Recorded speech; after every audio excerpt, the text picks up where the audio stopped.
everyone. This is our next video that we wanted to share with you. And today I am going to be interviewing Kate on her own business. And our title is Creating a Business You Love. So, Kate, you're in the hot seat. What made you become a dog listener? Like, how did that all come about? A professional dog listener, I should say, sorry, as Yes. opposed to just a dog listener. Um, so previously to doing this work, I was a teacher for over 10 years um, in London, and it was a career that I loved. I put a lot of time, energy, and effort into it, and there was lots and lots and lots of positives about being a teacher. But naively, I thought the further I got up the ranks in teaching, the more impact that I could have and the more change I could have. And actually, I was proven wrong with that. And actually, the further you go up, the more stress that I've personally found in my scenario, Mhm. the more frustration.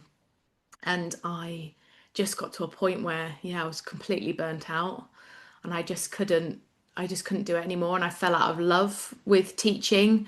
And so I just felt like I was doing the kids a bit of an injustice and myself. And I just needed to get out. And I've always from a little girl, like had this connection with dogs. And when somebody says, "Oh, if you were a teacher, what would you do?" It was always I'd work with dogs, always. And so everybody knew that about me. So it was no surprise to any of my friends and family that when I decided to leave teaching, I decided to become a dog listener. And it's really funny how these things come about because and looking back now, it was a horrendous time. I was actually running with some friends, and I used to excessively run because I was so stressed, and it used to be my outlet. And I was running, and I ran and broke my ankle on a tree stump, and literally I couldn't go to work. And like the old me would have been absolutely devastated, would have done anything that I possibly could to get into work. 'Cause I needed to be there because the school couldn't possibly run without me. And it forced me to stop. It forced me to reflect. And it was about 6 weeks at home where I couldn't do anything. I couldn't, and I live on my own as well. So it's not like I could, I was just relying on friends and family just to help me get food and everything. So it forced me to physically stop. And it's really funny how things like that in life happen, where Mhm. they force you to stop. And I sat there and I remember thinking, I can't go back. I can't go back to this environment. It was quite toxic at the time. And then an email came through, and it was voluntary redundancies, and Mhm. they were offering voluntary redundancies to people. And I literally didn't even think about it. I literally was like, "Yeah, I want it. I want the voluntary redundancy," which is just crazy when I think back about it now. Yeah. So then I was like, right, what am I going to do? Yeah. Okay. I love that. It's just, it really points to that thing where, you know, life takes care of us in very strange ways. And at the time, it Sometimes. feels like, oh my, you feel lost. You do, but I just trusted myself, and I trusted this was meant to be. And I'm quite a risk averse person, so when I look back now, I'm like, wow, I must have been in a really dark place for to be able to do that. Yeah. And And previously to that, mm, I'd read all Jan Fennell's books. yeah. I was practicing dog listening. We'd had our own dog listener come and work with our family dog, and I'd sat in like the consultation, and I loved it. And I thought, right, that's what I'm going to do. So yeah, then I booked on and trained to become a professional dog listener Yeah. myself. Um, It's such a cool story because it's just, yeah, it's just how these things like there's a synchronicity to it. And I think that's what when people are thinking about becoming a dog listener, it's like, just like what do you want to do? Do you know what just having that thought to yourself, like it like you'll you just know with this kind of thing. I mean, your stories like that, mine is similar, Ali's is similar. When you talk to lots of our colleagues, it's like, oh yeah, it's just meant to be. It's just a matter of timing. So the fact that if anybody's watching this video, it's like, watch this space, it'll happen. You Yeah. just don't know when. So yeah, tell me a bit more about the kind of, so you've made the leap Mm. and you've started your business. Like what does your business look like now? Yeah, so I suppose in terms of my scenario, I live on my own. I'm not married. I have to, I'm solely responsible for paying my all my bills myself. So I suppose that added a bit of another element to my situation is the fact, I didn't have, another person's income to kind of fall back on. Um, Yeah, but equally, I didn't have children as well. So it was like, okay, this is just me, yeah, So in my head, I was like, if all else fails, I can go and be supply teacher, I can go and do some kind yeah, of work. And like, to be fair, when I was building my business, I did do a bit of supply work yeah, at a local school. And so it was. I did that balancing act, but because I needed a certain level of income in order to pay my mortgage, to live. And at that time, I think I was so low, I didn't really care about anything extra like clothes, holidays. All I was like, okay, I just need to earn enough to feed myself and to pay my mortgage. Fine. yeah. Okay. And I had some redundancy money as well, so that was really good. But yeah, I decided, right, okay, I've trained to become a dog listener. I'm now a dog listener. How can I how can I get more clients? And how could I get a little bit more income? And how could I learn a bit more about dogs and, work with more dogs? And so I decided that I was going to start dog walking and dog boarding. Nice. Um, and that was kind of, I suppose at the time, it was just a way of getting myself known in the local area.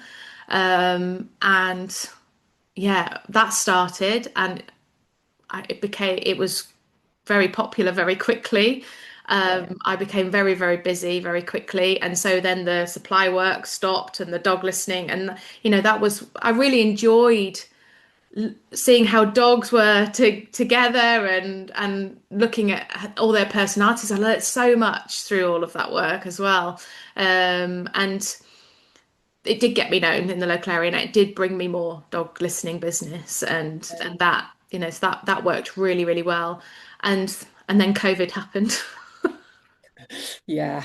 and that was like when COVID happened I was like oh my God, I've just left this really high paying job, this security, and now I'm like, oh God, what am I gonna do? And How yeah, many, out of interest, how many years in were you at that point? I was months in months. Right.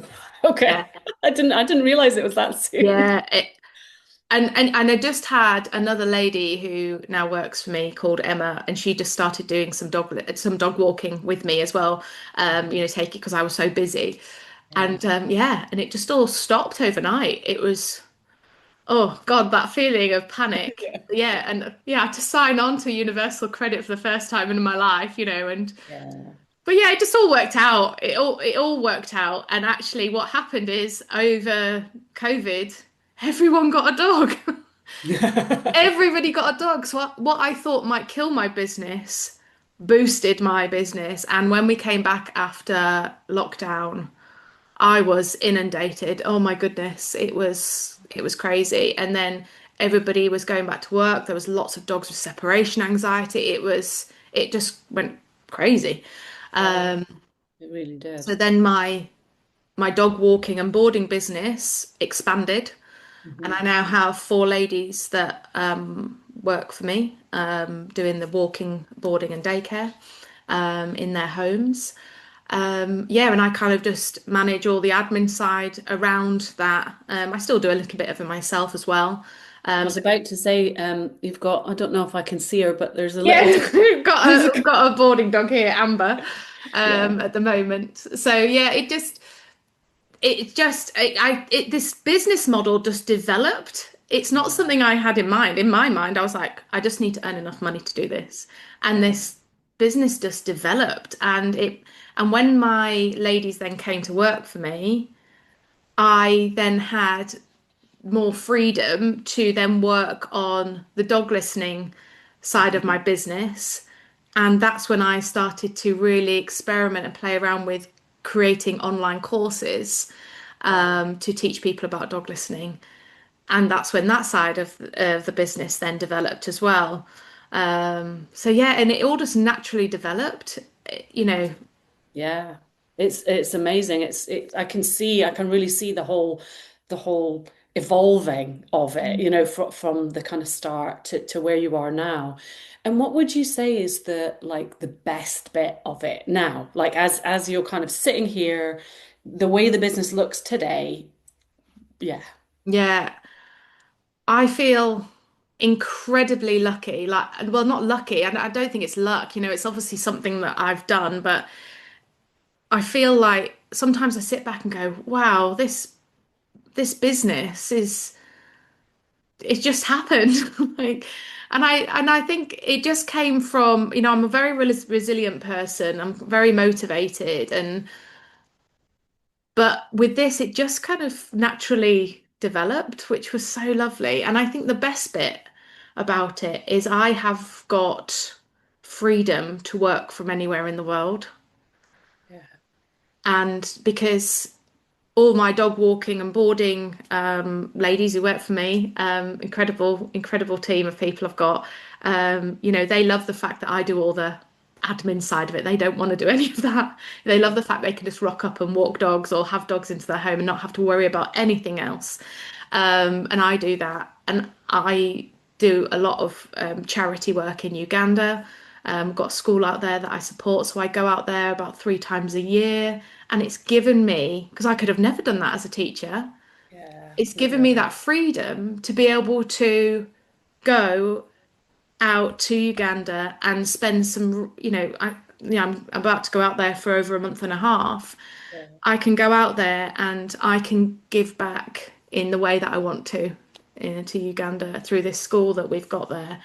And I've given myself that gift to be able to do that, to give to them, which is just incredible. I think that's the best thing, that freedom. yeah. The freedom to do that's amazing. It's such a cool thing to be able to just do what it is you want to do. And everybody's story is different and everybody's businesses look different, but we all get to do the ones that we want to do. And I can really see that you're doing exactly what you want to do, and that's freedom. Do you know? I can Yeah. I can really see it and hear it. It's amazing. And with with all of the loveliness comes challenges. Like Yeah. we live in the real world, don't we? Like let's not pretend that there's not rubbish days. So yeah, tell me what are the sort of challenges that you have and how do you overcome them? Like that kind of side of it, Hmm.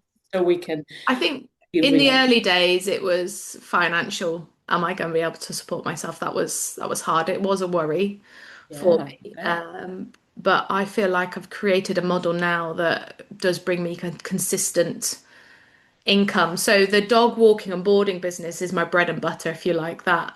yeah, Brings in that consistency and gives me the security.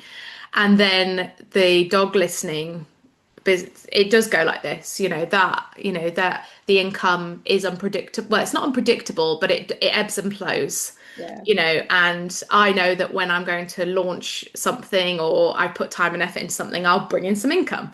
yeah, And that's so I can top up when I need to. But yeah, I think that's probably one of the hardest things was getting used to that because I was so used to that salary every month, the same salary, and the security of it.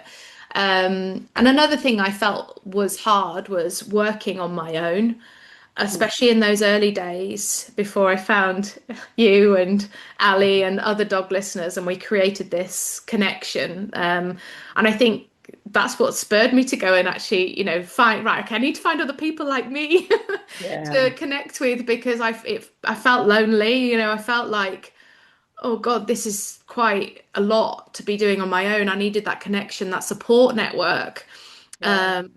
that I was craving. Yeah. I'd always had that in a school, you know. Hmm. So that was really, really tough. But then I found a solution to that, you know, by connecting with people. And I think that's why we've created the school the way we have, so Yeah. that no dog listener that we train would ever feel alone. They've always got that support network. They've Yeah. always got each other. They've got us, and that was really important to us, wasn't it? Because that's what we didn't have. Yeah. Um, and Yeah. so, yeah, that was a really tough thing to do. And then I think another hard thing was just feeling confident enough to go and experiment Yeah.